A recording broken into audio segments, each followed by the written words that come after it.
नमस्कार, कल्पना voice channel में आप सभी का स्वागत है। आज की हमारी कहानी है माँ की परछाई।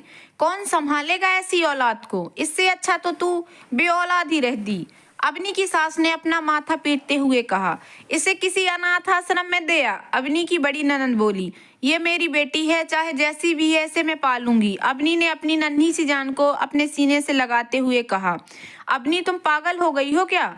ये लड़की अपाहिज है, दिमाग से बिल्कुल बेकार। इसे हम कैसे पालेंगे? अवनी के पति शुभम ने कहा। तुम इसके पिता होकर ऐसे बोल रहे हो? मुझे तुमसे ये उम्मीद नहीं थी, अवनी ने कहा। अवनी का ससुराल उसकी अपाहिज दिमागी रूप से बीमार बच्चे को अपनाने के लिए तैयार नहीं था। अवनी ने एक बहुत दृढ़ फैसला लिया। उसने शुभम को और उसके घर को छोड़ दिया और अपनी बच्ची को लेकर दूसरे शहर में चली गई। उसके लिए आगे की जिंदगी बिल्कुल आसान नहीं थी। अपनी बच्ची रिया को वह अकेले छोड़ नहीं सकती थी, इसलिए उसने घर बैठे काम करने का फैसला किया। शाम को उसने अपने घर पर बच्चों को पढ़ाना शुरू किया। सुबह उसने टिफिन सिस्टम शुरू किया, जिसमें उसने आसपास के ऑफिस में अपने टिफिन भिजवाने शुरू किए। साथ ही साथ उसने ऑनलाइन कंटेंट राइटर का कार्य भी आरंभ किया। वह हर शनिवार इतवार अपनी बेटी को शहर के जाने माने मनोचिकित्सक और फिजियोथेरेपिस्ट के पास ले जाती। अवनी की मेहनत और ईश्वर के आशीर्वाद से रिया ने 7 साल की उम्र में धीरे धीरे चलना आरंभ कर दिया। वैसे उसका दिमाग उम्र के हिसाब से कम था, पर अवनी की मेहनत से वह अब अपने रोजमर्रा के निजी काम स्वयं कर लेती थी।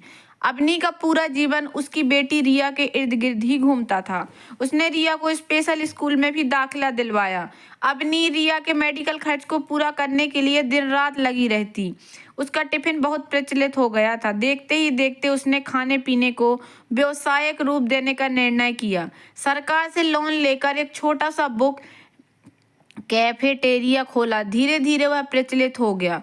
इधर रिया भी धीरे धीरे बड़ी होने लगी। उसकी टांग में हर माह सुधार होने लगा। अवनी अपना कैफेटेरिया भी संभालती और रिया की पढ़ाई लिखाई थेरेपी का भी ख्याल रखती। रिया की भी पूरी दुनिया जैसे अवनी ही तो थी, उसकी एकमात्र सहेली, जो उसके संग हंसती मुस्कुराती नाचती गाती रहती थी। समय का पहिया तेजी से घूम रहा था। अवनी ने एक सशक्त महिला की तरह सब कुछ संभाल रखा था, पर कहीं न कहीं उसका शरीर क्षीण होता जा रहा था। अपने दिमाग पर अत्यधिक बोझ लेने के कारण 45 साल की उम्र में ही वह मानसिक रूप से बहुत तनावग्रस्त रहती थी। उसके दिमाग की नसें संकुचित होने लगी थी, पर इसकी भनक भी उसने रिया को नहीं पड़ने दी। आज रिया 25 साल की हो गई है, एक मल्टीनेशनल कंपनी में कार्यरत है, आम इंसान की तरह जीवन जी रही है, पर आज अवनी उसके साथ होते हुए भी उसके साथ नहीं है। 50 साल में धीरे धीरे वह अपनी याददाश्त खोती जा रही है। माँ, आज आप क्या खाओगी? अवनी प्यार से पूछती है। खाना? नहीं, अभी तो खाया है मैंने शायद, अवनी ने गलफत में जवाब दिया। नहीं माँ, अभी नहीं खाया। चलो आज आप खाना बनाओ, मैं तुम्हें तो आता ही नहीं है खाना बनाना, अवनी ने हाथ जोड़ते हुए कहा। रिया की आंखों से आंसू बह निकलते हैं। जो कभी हजारों लोगों के लिए खाना बनाती थी, आज वह कह रही है कि उन्हें खाना बनाना नहीं आता।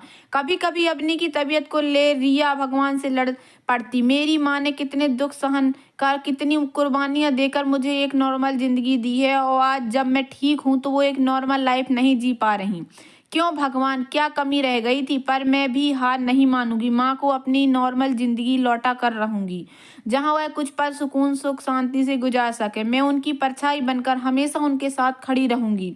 रिया ने ठान लिया था कि वह अपनी माँ को कुछ नहीं होने देगी। उसने दिन रात एक करके अपनी माँ की देखभाल की। उनकी एल्जीमर्स की बीमारी को रोकने के लिए दिन रात अवनी को दिमाग की कसरत कराती, उसके साथ दिमागी खेल खेलती, पुरानी तस्वीरें दिखा अवनी की याददाश्त को दुरुस्त करने की कोशिश करती। देखो रिया, अभी नहीं तो कभी नहीं, अब निर्णय तुम्हें लेना है। शादी करके मेरे साथ कनाडा सेटल होना है या फिर यहीं रहकर अपनी माँ की सेवा करनी है। एक खूबसूरत जिंदगी तुम्हारा इंतजार कर रही है। माँ को किसी अच्छे हॉस्पिटल में एडमिट कर दो और समय पर फीस भरती रहो। अपना भविष्य क्यों खराब कर रही हो? रिया के प्रेमी अभय ने कहा। मेरी जिंदगी तो वही है अभय, जहाँ मेरी माँ है। उसके बिना जीवन में सोच भी नहीं सकती। आज मैं जो कुछ भी हूँ उनकी मेहनत की वजह से हूँ। मैं अपनी माँ की परछाई बनकर उनके साथ पूरी जिंदगी रहूंगी। तुम जाओ और जियो अपनी जिंदगी। भगवान न करे कभी तुम पर ऐसा वक्त आए, क्योंकि तुम्हारी औलाद तुम्हारी ही तरह खुदगर्ज होगी, इसकी मैं गारंटी लेती हूँ। गुड बाय अभय। रिया उठ के वहां से चल दी। अपनी माँ को ठीक रखने के लिए रिया हर संभव प्रयास कर रही थी। नियमित दवाइयों से और रिया के प्यार भरी देखभाल से अवनी धीरे धीरे ठीक होने लगी। अब वह बहुत हद तक एक नॉर्मल जिंदगी जी रही थी। आज वह दोनों एक दूसरे के साथ एक दूसरे की शक्ति बनकर रहती हैं। एक दूसरे के हर सुख दुख तकलीफ में एक दूसरे का साथ देती हैं। अवनी ने अपना पूरा जीवन रिया को ठीक करने में निकाल दिया और अब रिया ने भी अवनी की परछाई बनकर उसके जीवन में अंतिम पड़ाव तक उसके साथ रहने की कसम खाई है। माँ और बेटी का रिश्ता जीवन के हर रिश्ते से बड़ा होता है, क्योंकि इस रिश्ते में गिले शिकवे मनमुटाव हो ही नहीं सकते, क्योंकि ये रिश्ता दिल से दिल का रिश्ता होता है। तो दोस्तों, कैसी लगी आप लोगों को मेरी छोटी सी कहानी? अगर आपको ये कहानी पसंद आई हो तो प्लीज़ मेरे वीडियो को लाइक कर देना। चैनल पर नए आए हों तो प्लीज़ सब्सक्राइब कर लेना और ज़्यादा से ज़्यादा शेयर करना। धन्यवाद दोस्तों।